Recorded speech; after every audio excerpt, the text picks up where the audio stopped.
Sector ప్రభుత్వ సంస్థలను ఏర్పాటు చేసి వారికి ఉద్యోగాలు ఇవ్వాల్సిన అవసరం ఉన్నది. గతంలో నువ్వు రామగుండం ఫెర్టిలైజర్ కంపెనీ ఓపెనింగ్కి వచ్చినప్పుడు ప్రజలందరూ వ్యతిరేకించి తరిమి కొడతామంటే మేము సింగరేణి సంస్థలను ప్రైవేటు పని చెయ్యం, మా వాటా కూడా ఉందని చెప్పి అన్నావు.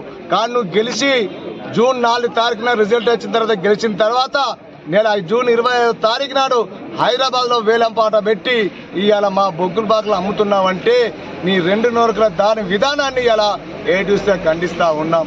గతంలో కాంగ్రెస్ పార్టీ ప్రతిపక్షంగా ఉన్నప్పుడు మరి ఆ రోజు సింగరేణి బొగ్గు బాకులే సింగరేణి కేటాయించాలని డిమాండ్ చేశారు.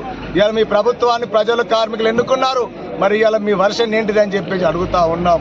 ఏదో కేంద్రం ప్రధానమంత్రి కలిసి మేము చెప్పామంటూ అన్నావు. మొన్న 25 తారీఖు నాడు రాష్ట్ర ప్రభుత్వం తరపున పోయి ఆ వేలంపాటను ప్రారంభించడంలో మీ ఉద్దేశం ఏందని చెప్పేసి ఈరోజు సూటిగా ప్రశ్నిస్తా ఉన్నాం. అదేవిధంగా బీఆర్ఎస్ నాయకులు కూడా